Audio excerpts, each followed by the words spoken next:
আসসালামু আলাইকুম ভিউয়ার্স, কেমন আছেন? আশা করি সবাই ভালো আছেন। দেশ ও দেশের বাইরে যে যেখান থেকে এই ভিডিওটি দেখছেন সবাইকে জানাই অসংখ্য অসংখ্য ভালোবাসা।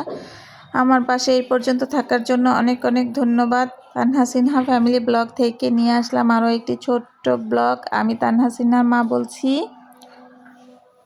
এই তো আপুরা, বড় মেয়েটা বলল মা পিঠা খাবো, তাই আমি তো আর পিঠা বানাতে পারি না, আমার কোনো গুণ নাই, আমি হলো বেগুন। তারপর যাইয়া পিঠা বানাতে তো আর পারি না, তাই হইল যে যার নাকি গুণ নাই সে নাকি বেগুন, তাই বললাম বেগুন। এই তো তারপরে কি করব, পিঠা কিনে এনে ভিজিয়ে দিলাম দুধ আর খেজুরের গুড় দিয়ে, নারকেল দেইনি। কিন্তু পিঠাগুলো তেমন একটা ভালো ছিল না, ভিতরে রস ঢুকে নাই, পিঠাগুলো ভিজেও নাই। রাত্রে ভিজেছি, সকালবেলা ভালো হইলে এগুলো বড় বড় হয়ে থাকতো আর কি, ফেটে ফুটে একাকার হয়ে যেত। আর কোনোই চেঞ্জ হয় নাই, ভিতরে রসও ঢুকে নাই তা অত একটা, কিন্তু রসটা খুব মজা হয়েছিল। এই তো তারপরে সকাল সকাল নাস্তার পর্বটা শেষ করে ফেললাম, যেহেতু নাস্তায় আজকে বেশি ঝামেলা ছিল না, তাই শাকটা বেছে সকাল সকালে রান্নাটা শুরু করে দিলাম, কেননা সবার খিদা লেগে যাবে আজকে, আগে আগে খেয়ে ফেলবো আগে আগে।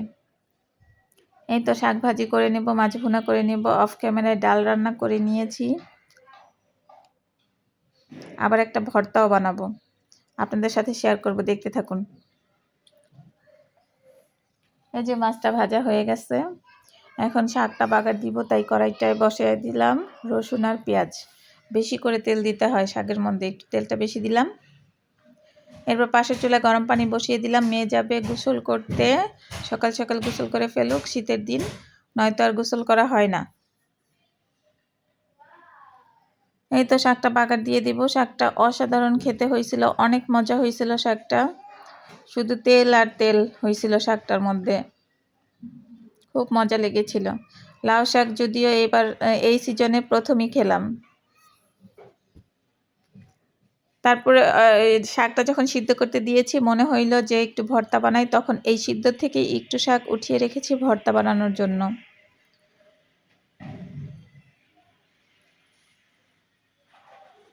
এই তো দেখতে থাকুন, দেখতে দেখতে এই পর্যন্ত দেখতে দেখতে যার ভালো লেগে গেছে বা ভালো লেগে যাবে ভিডিওটি দেখতে দেখতে, প্লিজ প্লিজ আমার চ্যানেলটি সাবস্ক্রাইব করবেন, পাশে থাকা বেল আইকনটি বাজিয়ে দেবেন, একটি লাইক দিবেন, কমেন্ট করবেন, ভিডিওটির ফুল ওয়াচ পূরণ করবেন। ছোট্ট এই বোনটাকে একটু সাহায্য করবেন সামনে এগোনোর জন্য।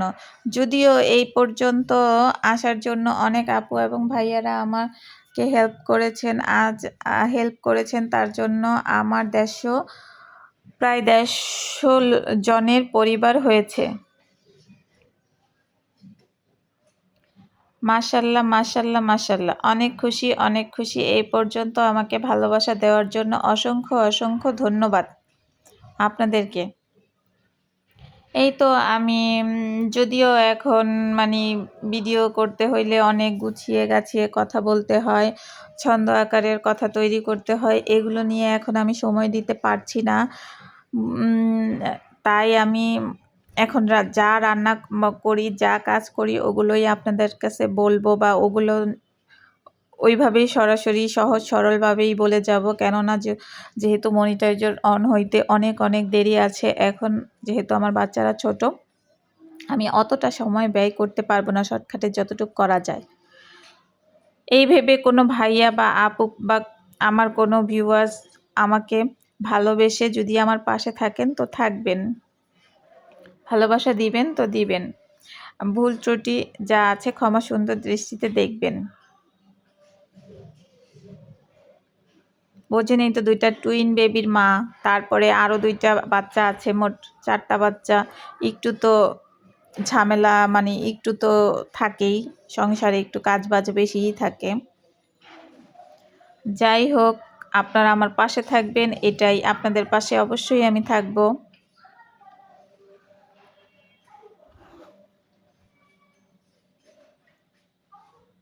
আবারও আমার আপু এবং ভাইয়াদেরকে বলতেছি যে অবশ্যই ফুল ওয়াচ কমপ্লিট করবেন আপু। একটা ভিডিও বানাতে অনেকটা সময় লেগে যায়।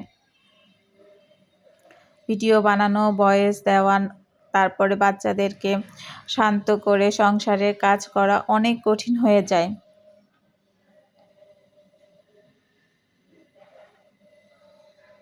এই তো রান্নাটা সেরে নিচ্ছি।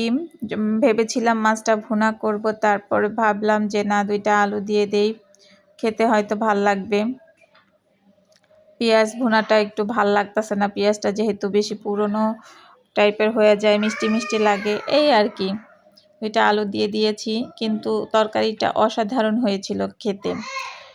ভয়েসটা তো খাবার পরে দিচ্ছি, তাই বললাম।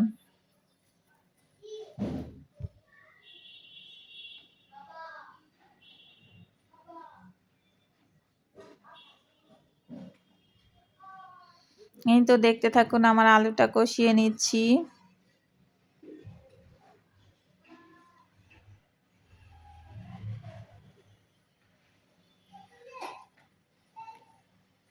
জানি না কতটুকু কি করতে পারবো, কিন্তু ভিডিও তো এখন প্রতিদিন দেওয়ার চেষ্টা করছি। আপনারা প্লিজ আমার পাশে থাকবেন।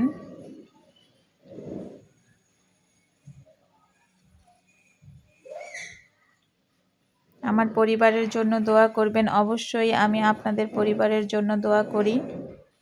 এই যে ভর্তাটা বানিয়ে নিচ্ছি। সিদ্ধ শাকটা একটু বেশি সিদ্ধ হয়ে গেছে, তারপরে এই সিদ্ধ শাকটা একটু মরিচের সাথে আমি ভেজে নিয়েছি। এখন সাথে 2টা শুটকি দিয়েছি, শুটকিটাও একটু ভেজে নিয়েছি। এই যে দেখতে থাকুন ভর্তাটা আমি কিভাবে বানাই। শুটকিটা প্রথমে ভালো করে মিশ করে বেটে নিয়েছি লবণ দিয়ে। তারপরে এই যে শাক, কাঁচামরিচ, রসুন এগুলোও বেটে নিব।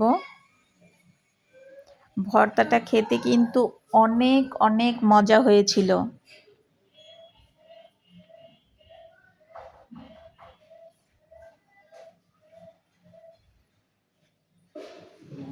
এই যে দেখতে থাকুন আমি ভর্তাটা কিভাবে বানাচ্ছি।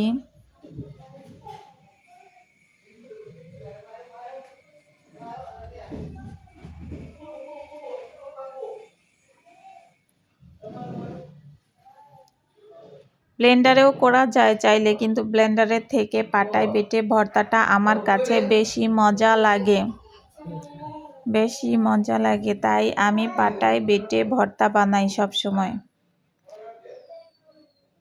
ব্লেন্ডারের ভর্তা হয় পাতলা, অতটা ঘন হয় না। জানি না কার ব্লেন্ডার কীরকম, আমারটা অত বেশি ঘন করতে পারি না, একটু বেশি পানি দিতে হয়, যার কারণে পাতলা হয়ে যায়।